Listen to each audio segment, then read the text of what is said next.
जय जिनेन्द्र।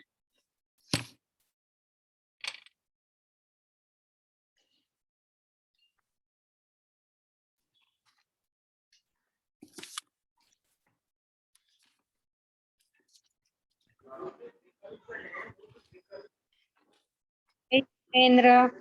जय जिनेन्द्र। चलिए शुरू करते हैं क्लास, मंगलाचरण शुरू करते हैं।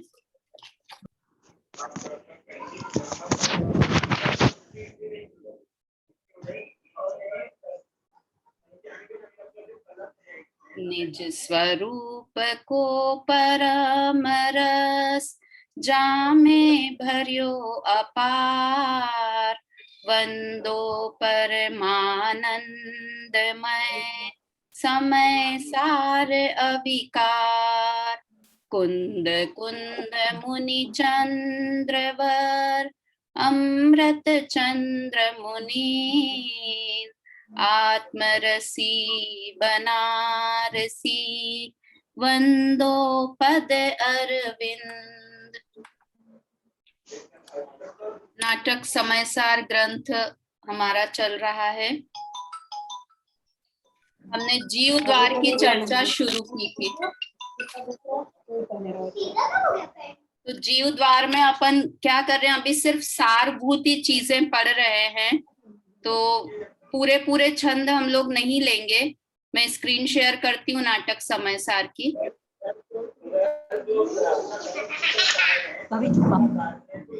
भाभी पेज नंबर बोल दीजिए। हाँ, पेज नंबर बताती हूँ मैं। पेज नंबर जीव द्वार में 30 नंबर पेज जीव द्वार।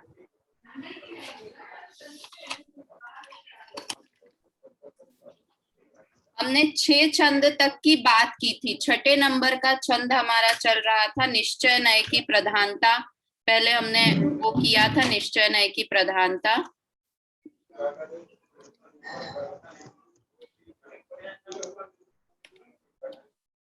हाँ, ये था निश्चय नय की प्रधानता। इसमें हमने चर्चा की थी कि 2 तरह के नय होते हैं, निश्चय नय और व्यवहार नय। तो जो जैसा का जैसा निरूपण करे, त्रिकालवर्ती सत्य का निरूपण करे वह निश्चय नय, और जो कुछ समय का, एक समय का सत्यार्थ का निरूपण करे वो व्यवहार नय। हमने उसकी भी बात की थी कि जैसे राम ने रावण को मारा, तो ये निश्चय नय का कथन हुआ या व्यवहार नय का? कि ये व्यवहार नय का कथन हुआ कि उस समय राम ने नहीं, लक्ष्मण ने रावण को मारा, है ना। तो ये व्यवहार नय का कथन हुआ। और निश्चय नय से बात करेंगे तो क्या कि उसके आयु कर्म का उदय था, इसलिए रावण की मृत्यु हुई। तो निश्चय नय त्रिकाली सत्य बताता है और व्यवहार नय एक समय का सत्य बताता है। तो व्यवहार नय का आश्रय क्यों लेना, उसके ऊपर ये छंद था कि जैसे कोई नर गिरी के ऊपर चढ़े, पर्वत के ऊपर चढ़े, तो उसे उस समय फिसल पड़े पर्वत पर से, तो उसे किसी सहारे की जरूरत होती है। उसी प्रकार जब तक निश्चय में नहीं रह पाए तब तक व्यवहार नय की उपादेयता है, किंतु जब निश्चय में आ गए तो फिर व्यवहार उस समय कुछ भूतार्थ नहीं है। तो ये छठा था। और 7वें नंबर में हमने क्या किया था, यहाँ पर 7वें और 8वें छंद में क्या बात थी कि 9 तत्वों में छुपी हुई। ममता भाभी आपका वो बंद कर लो, म्यूट कर लो आपका। हाँ, बंद। तो इसमें 7वें और 8वें नंबर में बात की थी कि 9 तत्वों में छुपी हुई जो ज्ञान ज्योति है वह हमें प्रकट करनी है, उसका आश्रय लेना है। तो यहाँ पर 8वें नंबर के छंद में उदाहरण दिया था कि जैसे अलग अलग तरह की अग्नि होती है, बांस की अग्नि, काठ की अग्नि, तृण की अग्नि, तो है तो अलग अलग। तृण की अग्नि बहुत धीरे से थोड़े समय के लिए जलती है ना, और कोयले की अग्नि, लकड़ी की अग्नि बहुत देर तक जलती रहती है। किंतु अगर अग्नि के स्वरूप पर विचार किया जाए तो वो सब उष्ण ही है। वैसे ही अगर व्यवहार नय से देखा जाए तो कैसा दिखता है, शुद्ध, अशुद्ध और मिश्र आदि अनेक रूप हो रहा है। यह ना 8वें नंबर में लिखा कि कभी कोई जीव शुद्ध दिखाई देता है, भगवान को देखेंगे तो शुद्ध दिखाई देंगे, मिथ्या दृष्टि को देखेंगे तो अशुद्ध दिखाई देंगे। और अगर मुनिराज को देखेंगे या चौथे पांचवें गुणस्थान वर्ती को देखेंगे तो वो मिश्र दिखाई देंगे। तो अगर हम पर्याय से देखेंगे तो वो भिन्न भिन्न अवस्था दिखाई देगी, किंतु जीव स्वभाव से, ज्ञान स्वभाव से देखेंगे, और यहाँ लिखा है ना, उनकी चैतन्य शक्ति पर विचार किया जाए कि ज्ञान में कैसे हैं कि सब ही ज्ञान रूप है, तो फिर उस ज्ञान शक्ति पर विचार किया जाए, तब वह शुद्ध नय से अरूपी और अभेद रूप ही ग्रहण होता है। कौन ग्रहण होता है? मेरा आत्मा। अभी अशुद्ध दशा में भी मेरा आत्मा शुद्ध है ना। ये आगे और 9वें नंबर, ये मैं अपन अभी जो पिछली बार पढ़ा उसका रिवीजन किया। ये 9th नंबर का छंद जो हमने देखा था कि सोना है, तो अगर कोई सुनार के पास सोना लेकर जाए, या पहले जब सोने के आभूषण बनाते हैं तो क्या करना पड़ता है, उस सोने में दूसरा मेटल भी डालना पड़ता है, तब उसके आभूषण बनते हैं। तो उसमें सोने में दूसरा कुछ सिल्वर डाला थोड़ा, या जो भी डलता है वो चीज डाली, तो अब सोना कैसा हो गया? अशुद्ध हो गया। और अब उस सोने को हम किसी सुनार के पास लेकर गए, तो क्या करेगा वो सुनार? कितने पैसे देगा? वजन करके पूरे हार के पैसे देगा या सोने के पैसे देगा? सोने के पैसे देगा, क्योंकि वो अशुद्ध सोने के समय भी उसकी दृष्टि किस पर है? शुद्ध सोने के ऊपर है। देखो अपन कपड़े धोते हैं ना, तो अगर हमें पता हो कि ये कपड़ा गंदा है ना, और ये कपड़ा शुद्ध है, ये पता हो, तो हम उसे शुद्ध करने की कोशिश करते हैं। अगर कोई कपड़े में ऐसा ही निशान लग जाए जो जा ही नहीं सकता, तो उसे साफ करने की भी कोशिश नहीं करेंगे। मतलब अशुद्धता के काल में भी शुद्धता को देखना, ये समय सार की कला है। शुद्ध को शुद्ध तो सभी बोलते हैं, साफ कपड़े को तो साफ सभी बोलते हैं, किंतु गंदे कपड़े को भी साफ बोलना, ये किसी समझदार व्यक्ति की कला है। और ये कुंद आचार्य की कला थी। मतलब हम वास्तव में अपना पूरा समय कहाँ चला जाता है कि मैं रागी, मैं द्वेषी, मैं पूजा करने वाला, मैं स्वाध्याय करने वाला, तो हम उस ज्ञान तक तो पहुंच ही नहीं पाते हैं। हमारी दृष्टि सिर्फ पर्याय पर्याय पर्याय पर ही अटक कर रह जाती है। तो ये यहाँ पर कितना अच्छा बताया, देखो इसका भावार्थ पढ़िए बेला आंटी, इसका भावार्थ 9 नंबर के छंद का भावार्थ रीड करिए। जब आत्मा अशुभ भाव में वर्तता है तब पाप तत्व रूप होता है, तब जब शुभ भाव में वर्तता है तब पुण्य तत्व रूप होता है, और जब शम दम संयम भाव में वर्तता है तब संवर रूप होता है। इसी प्रकार भावाश्रव भाव बंध आदि में वर्तता हुआ आश्रव बंध आदि रूप होता है, तथा जब शरीर आदि जड़ पदार्थों में अहम बुद्धि करता है तब जड़ स्वरूप होता है। परंतु वास्तव में इन सब अवस्थाओं में वह शुद्ध सुवर्ण समान निर्विकार है।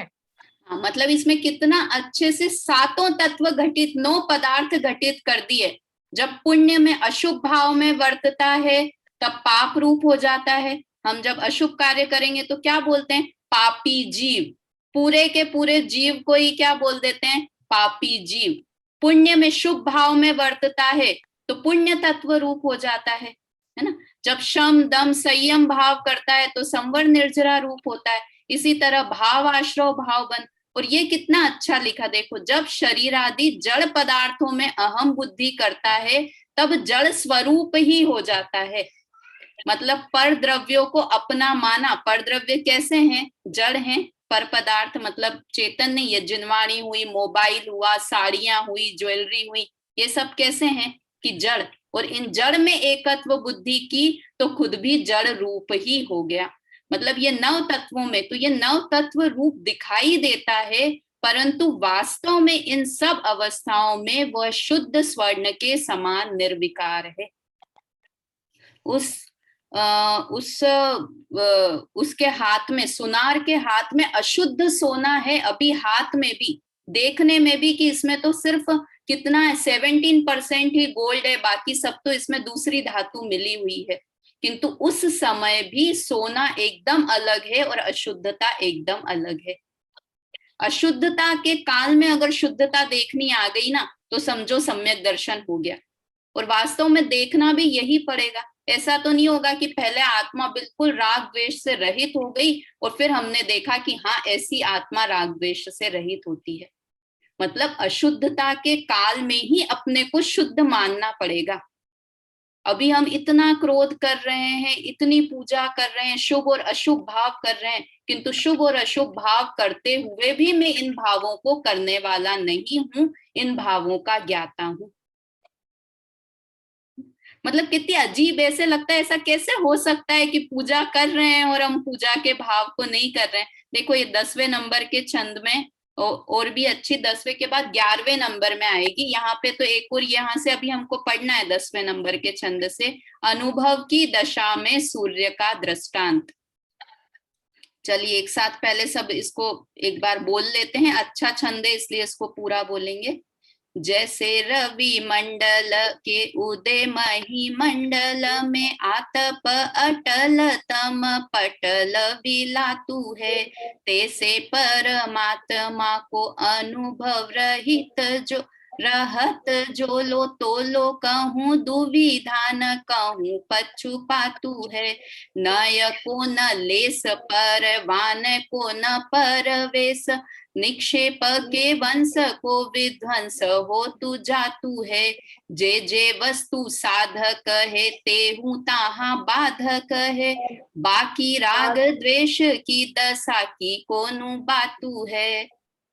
कितना अच्छा उदाहरण दिया कि जैसे सूर्य का जब उजाला होता है तो अंधेरा पूरा विलय को प्राप्त हो जाता है, वैसे ही जब शुद्ध आत्मा का अनुभव होता है तो उस समय विकल्प का नामो निशान भी मिट जाता है ना, नामो निशान भी मिट जाता है। अब क्या क्या चीज तरह के विकल्प होते हैं देखो, ये पहले तो एक तो बाकी राग द्वेष की दशा की कोनु बात है कि जब यहाँ पर अनुभव की प्रोसेस बताई कि आत्मानुभूति कैसे होती है, कि हम आत्मानुभूति करते हैं तो 3 चीजों का सहारा लेते हैं आत्मा को जानने के लिए। किन 3 चीजों का? नय, निक्षेप और प्रमाण। इन 3 चीजों का सहारा लेते हैं, है ना। तो प्रमाण से क्या होता है कि प्रमाण से तो प्रमाण के 2 भेद होते हैं, प्रत्यक्ष और परोक्ष। तो प्रमाण की जरूरत क्यों पड़ती है हमको? कि वस्तु को सिद्ध करने के लिए कि वस्तु है ऐसा जानने के लिए हमें प्रमाण की जरूरत पड़ती है। नय की जरूरत क्यों पड़ती है? कि उसके गुणों को जानने के लिए, वस्तु के गुणों को जानने के लिए कि आत्मा में कौन कौन से गुण है, ज्ञान गुण है, दर्शन गुण है, तो इसके लिए हमें नय की जरूरत पड़ती है। और तीसरा है निक्षेप। निक्षेप के नाम उसमें पढ़े होंगे ना मोक्ष शास्त्र में, नाम स्थापना द्रव्य भाव तस्तन्यास सत संख्या क्षेत्र स्पर्शन कालांतर, है ना। तो ये सब वस्तु को स्थिति, वस्तु के बारे में और डिटेल में जानने के लिए इन सब की जरूरत पड़ती है। किन 3 चीजों की जरूरत पड़ी प्रीति? प्रमाण की, नय की और निक्षेप की। इन तीनों की जरूरत क्यों पड़ी? वस्तु को जानने के लिए, समझने के लिए।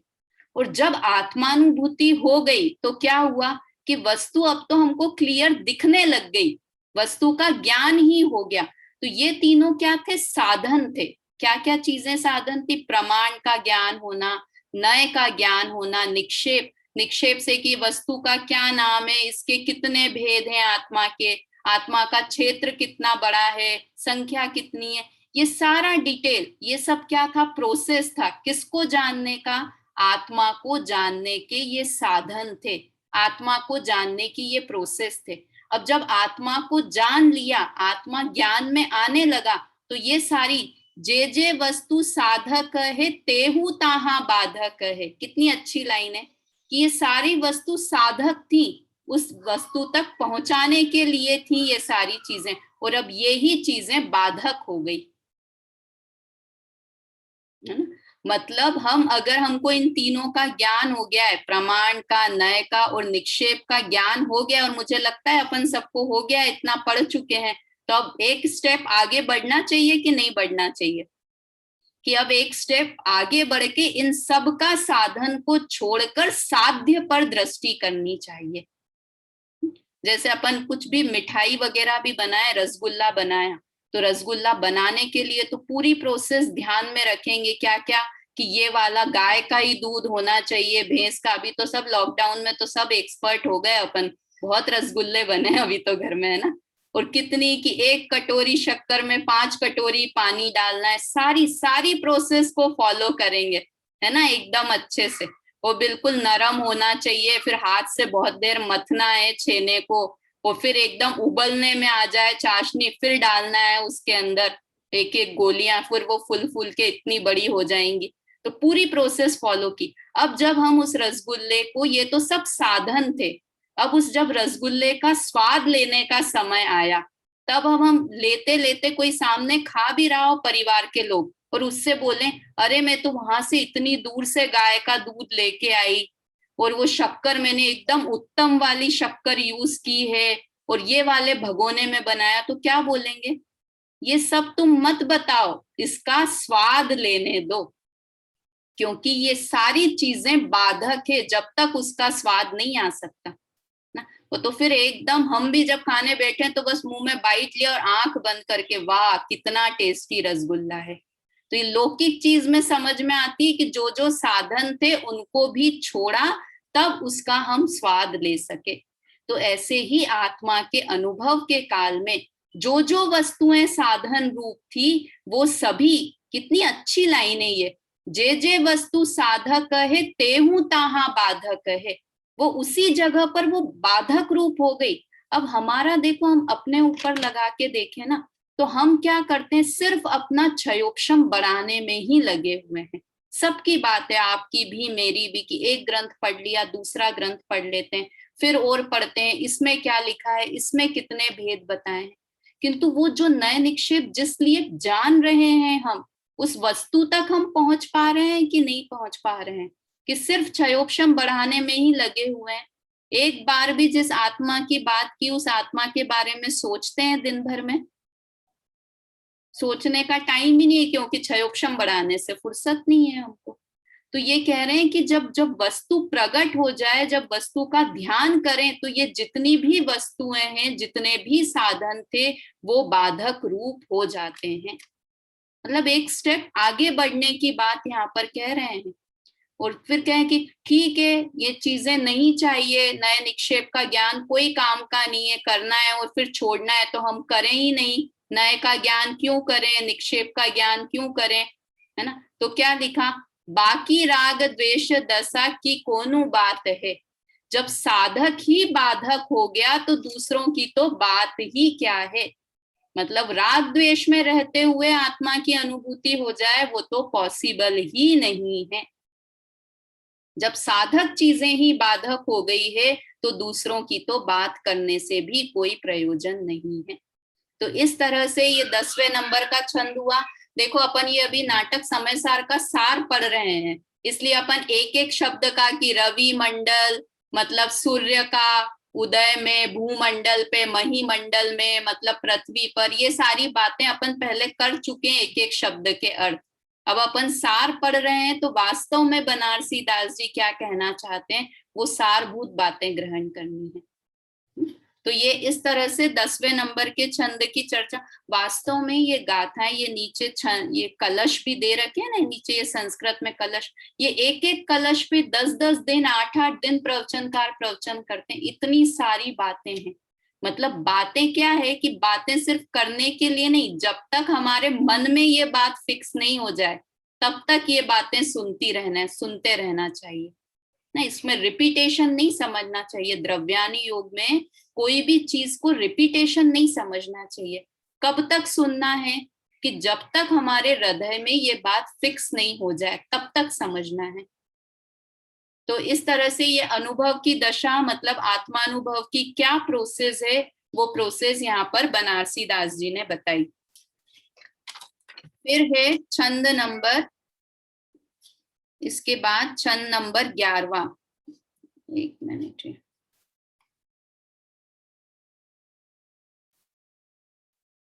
स्टॉप क्यों हो गया।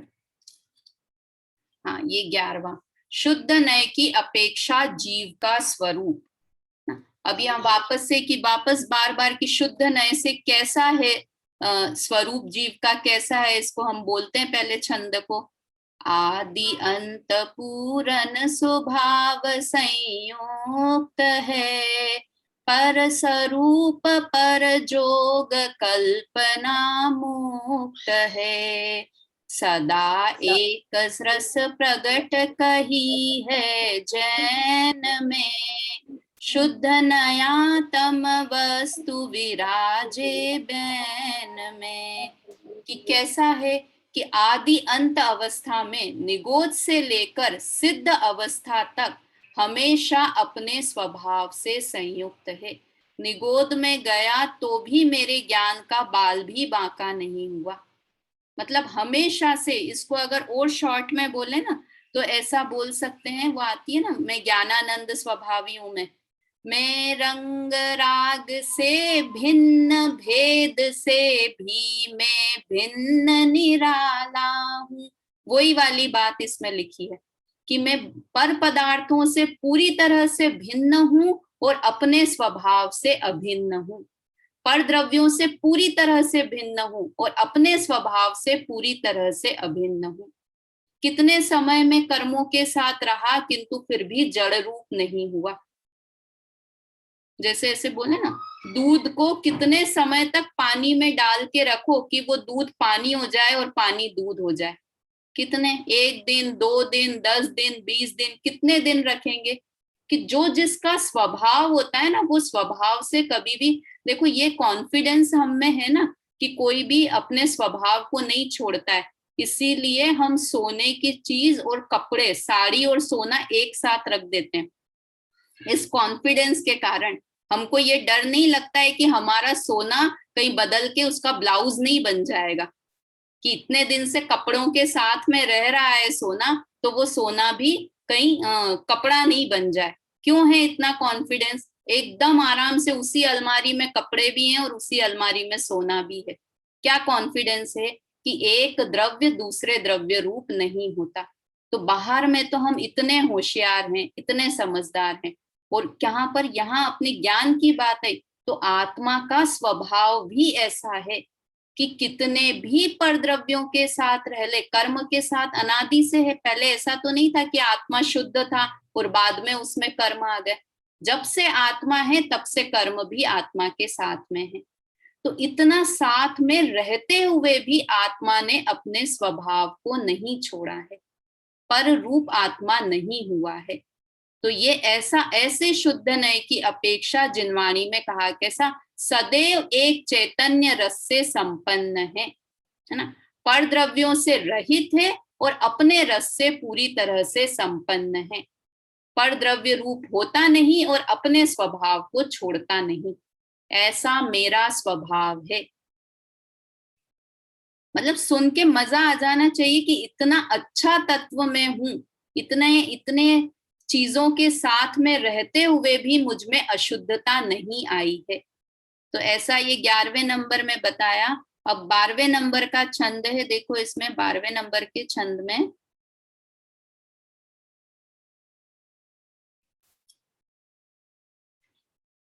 बारहवें नंबर के छंद में क्या, हित के हितोपदेश, हित की बात बता रहे हैं।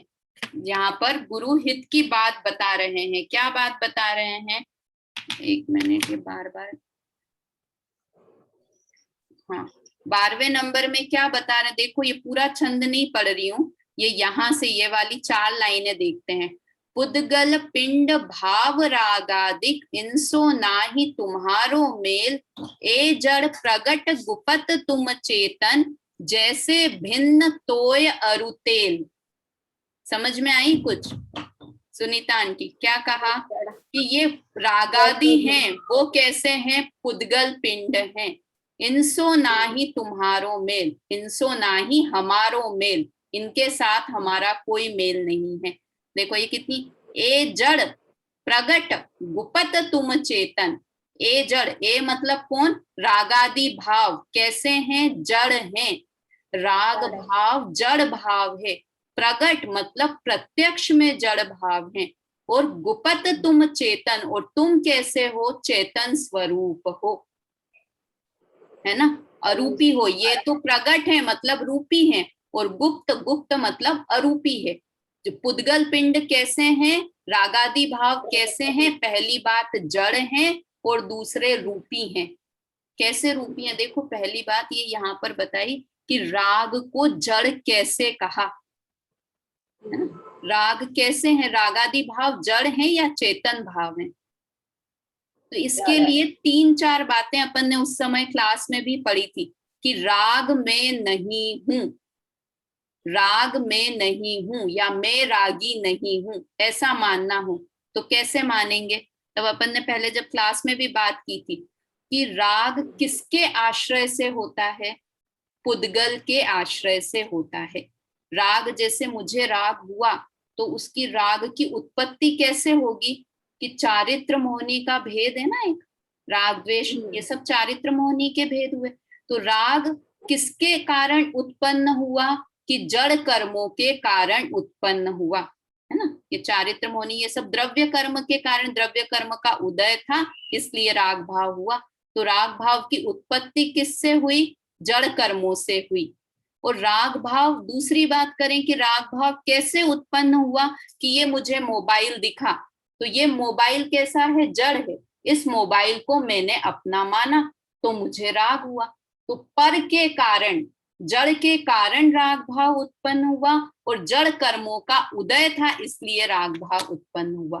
तो जिसकी उत्पत्ति जिससे हो उसको वही कहा जाएगा। समझ में आया? जैसे किसी संतान, पुत्र का जन्म हुआ तो पुत्र किसका है कि जिसके संपर्क से वो पुत्र उत्पन्न हुआ। तो पिता का नाम क्यों दिया जाता है पुत्र को कि उसके कारण से पुत्र का जन्म हुआ माँ के गर्भ में है। रागादि भाव कहाँ हुए हैं, जीव के गर्भ में हुए हैं, किंतु नाम किसका लिखा जाता है पुत्र के साथ स्कूल में, पिता का नाम लिखा जाता है। क्यों? क्योंकि वो पिता के संयोग से उत्पन्न हुआ है। इसी तरह रागादि भाव कैसे हैं, जड़ हैं। तो क्यों जड़ हैं, क्योंकि वो जड़ के कारण उत्पन्न हुए हैं इसलिए वो जड़ हैं।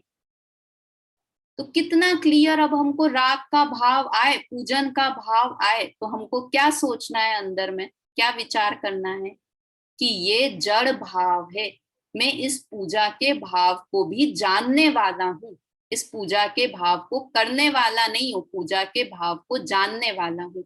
क्यों? क्योंकि ये पूजा का भाव तो मुझे पूर्व कर्म का उदय था उसके कारण मैं पूजा कर रहा हूँ, है ना? और किसके आश्रय से, सामने भी कौन है, जिनेंद्र परमात्मा है, तो वो भी मेरे लिए पर है, जड़ है।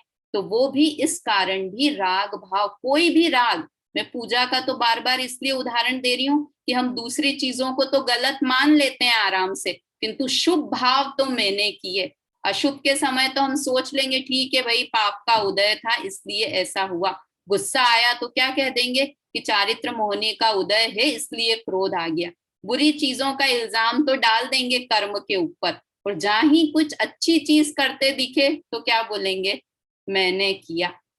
तो इसलिए यहाँ पर बता रहे हैं कि कोई भी काम है, मतलब रागादि भाव, किसी भी तरह का रागादि, देखो रागादिक यहाँ पे नाम लिखा है, इसमें भेद नहीं किया कि शुभ राग या अशुभ राग, सारी ही तरह का राग भाव कैसा है, पुद्गल पिंड है, जड़ है, राग भाव जड़ भाव है और ज्ञान भाव है वो चेतन भाव है।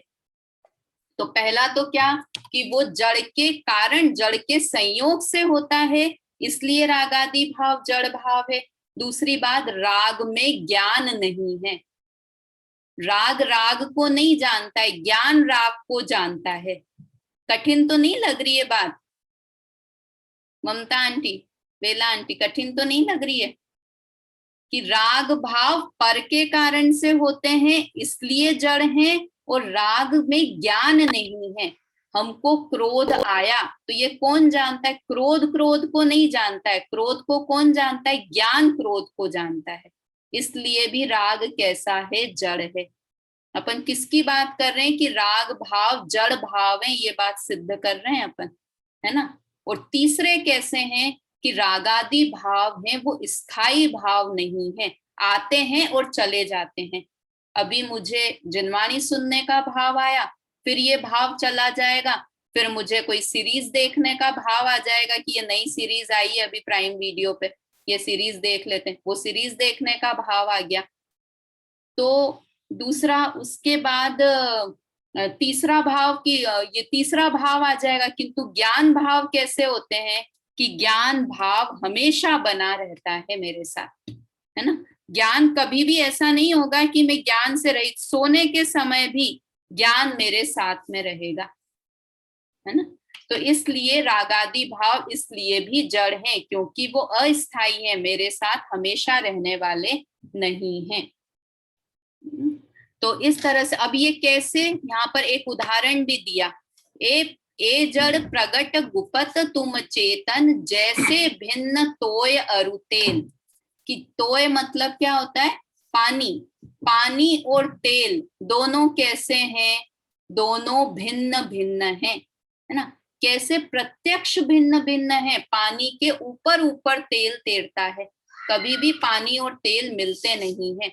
ऐसे ही रागादि भाव मेरे साथ हमेशा रहे, किंतु फिर भी मैं जैसे तेल और पानी कितने समय साथ में रह लें किंतु फिर भी आपस में मिलेंगे नहीं, ऐसे ही मैं कितने भी समय रागादि भाव के साथ रह लूं या द्रव्य कर्मों के साथ रह लूं, किंतु फिर भी भिन्न का भिन्न ही रहूंगा, अलग ही रहूंगा।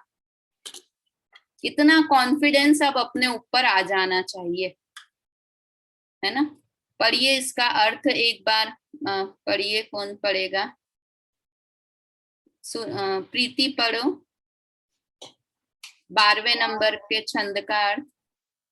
हाँ, भव्य जीवों को श्री गुरु उपदेश करते हैं कि शीघ्र ही मोह का बंधन तोड़ दो अथवा अपना सम्यक गुण ग्रहण करो और शुद्ध अनुभव में मस्त हो जाओ।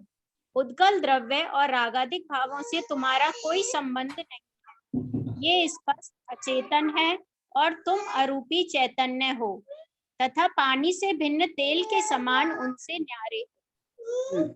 मतलब यहाँ पर इस छंद में 12वें नंबर की शॉर्ट में बात करें तो क्या बताया, क्या सिद्ध किया कि ये रागादि भाव हैं, ये जड़ हैं और मैं चेतन हूं, इसलिए मेरा, देखो हम पर द्रव्य के साथ तो मेरा संबंध है ही नहीं। क्यों? क्योंकि हमें क्लियर दिखाई देता है कि ये अलग है, पेंसिल अलग है, मैं अलग हूं, दोनों अलग अलग दिखाई देते हैं। परिवार हमें अलग दिखाई देता है कि अलग कोई मुझे छोड़ के चला जाएगा, किंतु जो मेरे अंदर हो रहे हैं भाव, वो भाव भी मैं नहीं हूं।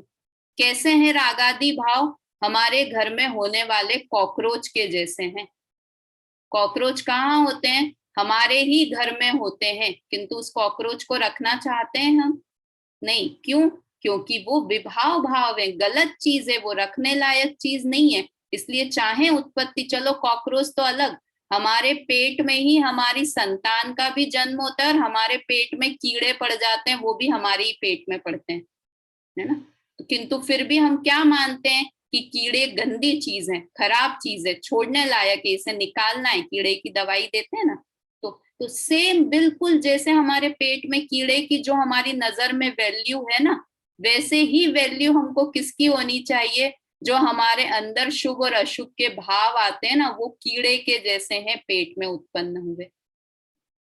उसमें अहम करने की, उससे दोनों ही बात कि उन रागादि भावों में को करने से प्राउड भी फील नहीं करना है और उन रागादि भावों के होने पर डिप्रेशन में भी नहीं आना है कि मुझे इतने गंदे गंदे विचार आते हैं, मेरे इतना खराब है, पूरे समय मुझे यही विचार चलते रहते हैं, डिप्रेशन में भी नहीं आना है। और अपने आप को महान भी नहीं कि अरे इतने अच्छे, आज तो मैंने 4 घंटे स्वाध्याय कर लिया। क्या है वो भाव? पेट में हुआ कीड़े के जैसा भाव है। कीड़ा रखने जैसा है नहीं, है ना। तो ये भाव भी रखने जैसे भाव नहीं है, सिर्फ एक ज्ञान भाव है कि इन रागादि भावों को जानने वाला जो भाव है वही भाव में हूं। मतलब कितनी आराम से सरल सरल उदाहरणों से कुंद कुंद आचार्य हमारे मन में ये बात डालना चाह रहे हैं कि अशुद्धता के काल में भी अपने को शुद्ध देखो। ये जितने मोटिवेशनल स्पीकर होते हैं ना, ये यही चीजें डालना चाहते हैं, किंतु बिना बेस के। और यहाँ कुंद कुंद आचार्य के पास कठोर बेस है, तो कहाँ हमको कोई मोटिवेशनल स्पीकर के पास जाने की जरूरत है? कुंद कुंद आचार्य देव को पढ़ लेना, बनारसी दास जी का नाटक समय सार पढ़ लेना। तो कितना कितना उपकार, मतलब जितना माना जाए कि अशुद्धता के काल में तो सभी, शुद्धता के काल में तो सब सबको शुद्ध बोलते हैं, किंतु अशुद्धता के काल में भी मैं शुद्ध हूं, ऐसा अपने आप पर लाना है अपने आप को। मेरे ख्याल से 2-3 मिनट में ये क्लास खत्म हो जाएगी, टाइम भी हो गया है। तो ये इसके बाद 13वें नंबर का छंद है, एक बार इसको बोलते हैं और इसकी भी चर्चा, इसमें कुछ ज्यादा समझाने का है नहीं, इसलिए एक बार इसको साथ में गाते हैं और इसकी बात करके फिर क्लास खत्म करेंगे। इसमें क्या बताया है? सम्यक दर्शन की प्राप्ति का बहुत सटीक उपाय बताया है। देखो क्या लिखा है, एक बार गाते हैं सब। 31 है छंद। को बुद्धवंत नर निरखे शरीर घर, भेद ज्ञान दृष्टि सो विचारे वस्तु वास तो, अतीत अनागत वरत मान मोह रस, भीग्यो चिदानंद लखे बंध में विलास तो, बंध को विदारी महामोह को सुभाव डारी, आत्मा को ध्यान करे देखे परगास तो, कर्म कलंक पंक रहित प्रगट रूप, अचल अबाधित विलोक देव सास तो। क्या बताया इसमें? इसमें ये बताया कि तीनों काल में, मतलब भूत भविष्य में भी पूरा का पूरा पहले आत्मा कैसा था? मोह रस में भीगा हुआ है। अनादि काल से कैसा है? दो चीजें बताई, कि दो चीजें बताई, कौन कौन सी? कि एक तो मोह रस में भीगा हुआ है, और एक चिदानंद मतलब मेरा आत्मा मोह रस में भीगा हुआ है, और दूसरा बंधा हुआ है। अनादि काल से ऐसा है कि मैं मोह करता हुआ आया हूं और कर्म से बंधा हुआ हूं। तो ऐसा इस समय भी ऐसा है, वर्तमान में भी ऐसा है, किंतु बुद्धिमान लोग क्या करते हैं कि उस ही समय फिर भी मोह के बंधन को नष्ट करके आत्मा को प्रत्यक्ष देखते हैं, मतलब अशुद्धता के काल में भी अपने को शुद्ध देखते हैं। ये पूरा मतलब अनादि काल से ऐसा है, मोह रस में भीगा हुआ है, बंध में बंधा हुआ है, किंतु फिर भी बंध की तरफ से दृष्टि को हटाकर कैसा देखते हैं? कर्म कलंक पंक रहित प्रगट रूप, कि कर्म कलंक, कर्म रूपी कलंक से रहित, अचल अबाधित, ऐसे अपने आत्मा को देखते हैं। कौन लोग देखते हैं? बुद्धिवंत समझदार व्यक्ति देखते हैं। तो हम समझदार हैं या मूर्ख हैं? कैसे हैं हम? समझदार हैं। तो अशुद्धता के काल में भी अपने को शुद्ध देखना शुरू करें। आज की क्लास से ये सीख लेनी है क्या, कि अशुद्धता के काल में भी अपने को शुद्ध देखना तो मूर्ख ही है, दूसरों की जड़ बुद्धि देखते हैं, ऊपरी आवरण देखते हैं, अंदर से किसी को भी नहीं मानते कि ये जीव है। हाँ, मतलब कोई बाई वगैरह काम करेगी तो हम उसको नहीं मानेंगे, वो जीव हमारे समान है, कभी भी नहीं मानते हम। अरे दूसरे को तो नहीं माने, हम तो खुद को भी जीव मानने को तैयार नहीं है। अभी तो दिक्कत ये कि जीव मानने की नहीं, यहाँ तो क्या कह रहे हैं कि अपने को राग के काल में भी मैं राग से रहित हूँ। मतलब ये समय सार बहुत हाई लेवल की बात बता रहा है कि गंदा कपड़ा गंदा है, उस समय ये देखना है कि कपड़ा साफ है। देख सकते हैं कि नहीं देख सकते? देखते हैं, इसीलिए रोज सुबह उठ के कपड़े धोने बैठ जाते हैं, नहीं तो कपड़े धोने बंद कर देंगे क्या सोच के कि ये कपड़ा गंदा दिख रहा है, किंतु वास्तव में कैसा है? साफ कपड़ा है। तो उसी तरह से यहाँ पर बोला कि ऐसा निश्चय करे पहले तो कि हाँ मैं गंदा हूं। अगर अशुद्ध नहीं मानेंगे तो भी खुद को शुद्ध नहीं करेंगे, और पूरा ही अशुद्ध मान लेंगे तो भी फिर शुद्ध करने का उपाय नहीं करेंगे। क्या बोला, समझ में आई? दो बातें। अगर अशुद्ध मानेंगे तभी अपने आप को शुद्ध करने की कोशिश करेंगे, पहली बात, कि गंदा कपड़ा है ऐसा मानेंगे तभी उसे सुबह उठ के धोएंगे, अशुद्ध मानेंगे तभी साफ करने की कोशिश करेंगे।